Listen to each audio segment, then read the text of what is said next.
Justin Gaethje is a monster. He's a monster. He's a terrifying individual.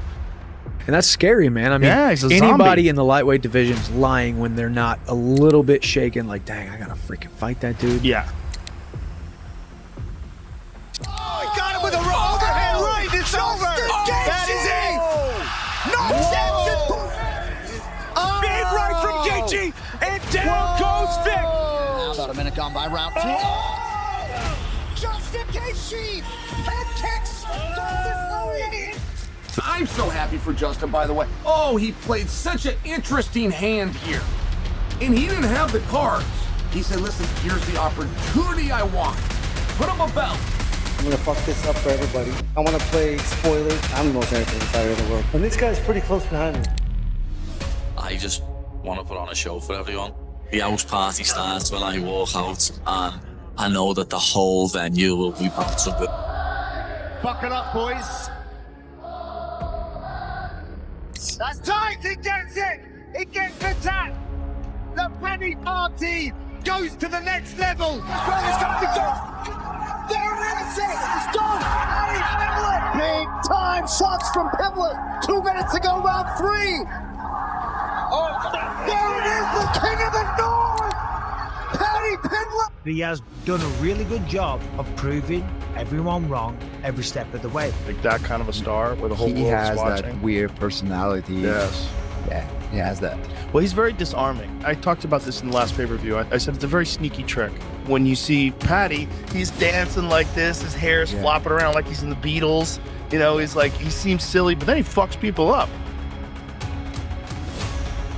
On its own terms, I don't think any of us would argue Paddy versus Gaethje is somehow a bad fight. No, Paddy needs a fight like this. He loves a war, and I've never had a war in all my years of fighting, so I'm looking forward to one. Constantly, seemingly like he's working on his strength and conditioning. He's always looking bigger and stronger every time that we see him inside of that cage. I think he's always improving his striking, and I think he's more dangerous than people give him credit for. T-Mobile Arena will be Justin Gaethje versus Paddy Pimblett for the interim UFC lightweight title.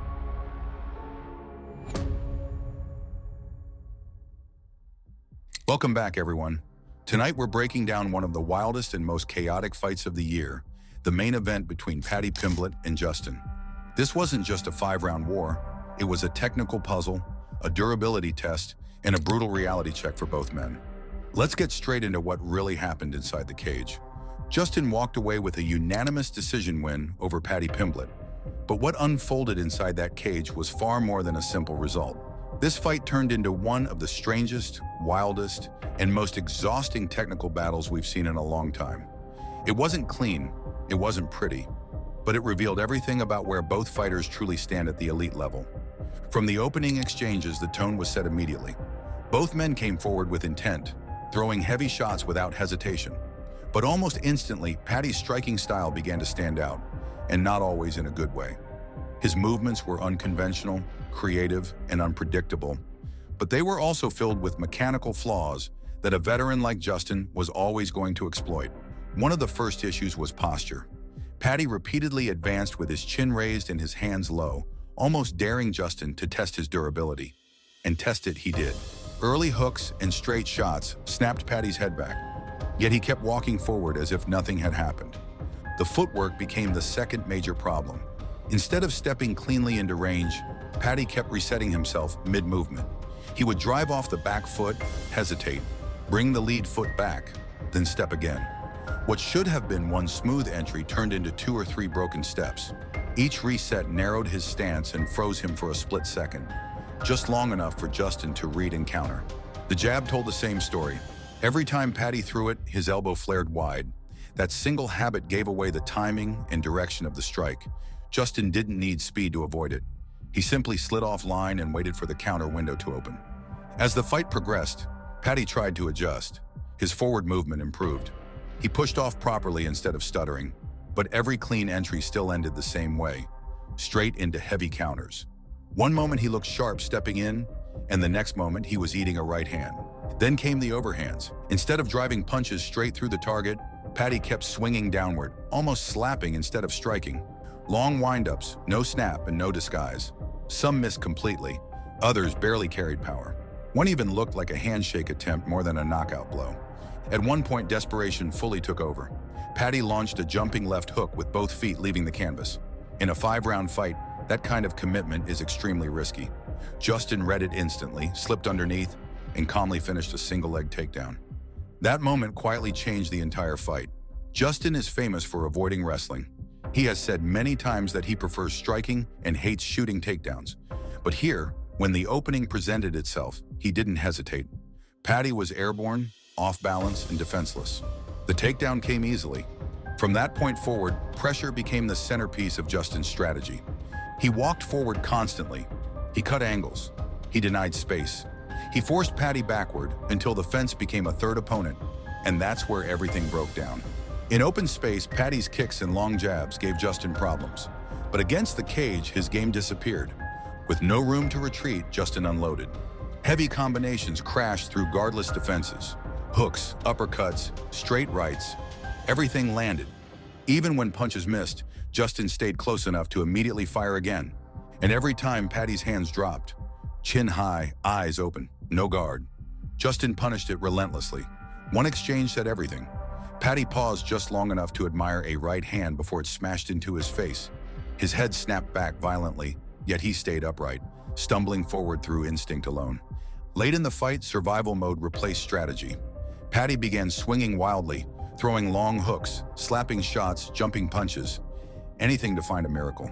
His technique vanished. Only heart remained. Justin stayed composed. He slipped under shots. He ducked takedown attempts. He countered clean. He never panicked. Then came one of the strangest moments of the night. Paddy overextended badly on a hook, lost balance completely, and slid backward onto the canvas.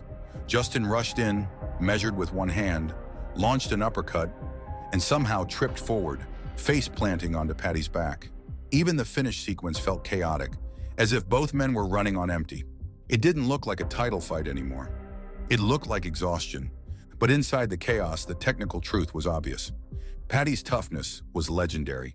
His chin-absorbed punishment that would stop almost anyone else in the division. Knockdowns, ground and pound, elbows, sternum shots, blind moments, concussion symptoms. And still, he survived. That alone deserves respect. But toughness cannot replace fundamentals. His defense never improved. His wrestling entries failed repeatedly. His jiu-jitsu never activated. And without takedowns, his greatest weapon never entered the fight. That's where Justin quietly won the battle. Snapdowns, headlocks, wrist control, clinch pressure, wrestling transitions. Against one of the best grapplers he's ever faced, Justin neutralized nearly every serious takedown threat. Every time Paddy leaned forward, Justin punished him. Every time he tried to grab, Justin reversed position or snapped him down. Even on the ground, the difference was visible. Elbows smashed down, punches dug into the body, sternum shots collapsed breathing. Jumping ground and pound followed. And still, Paddy refused to go away. Blind, concussed, struggling to inhale, still standing. That durability is rare, but durability alone doesn't win at the top. This fight exposed the ceiling. Against elite pressure fighters, high-level wrestlers, and technical strikers, Paddy's weaknesses become impossible to hide. His distance control is decent. His kicks are effective. His jiu-jitsu is dangerous. But without wrestling, without defense, without clean mechanics, he's forced into striking wars he cannot consistently win. And at this level, nearly everyone can defend takedowns. If Paddy cannot reliably bring fights to the mat, he becomes a flawed striker standing in front of monsters. That is the real lesson. This wasn't just a loss, it was a roadmap. Unless major changes come, defensive discipline, wrestling development, tighter striking fundamentals, the upper tier of the division will be brutal territory. Justin proved once again why pressure, experience, and fundamentals still beat creativity. And this fight will be remembered not just for the chaos, but for the night reality finally caught up. I've got more breakdowns and reaction videos coming from this event, including how this performance shifts Paddy's future and what comes next for Justin. Stay ready for those, and I'll see you in the next one.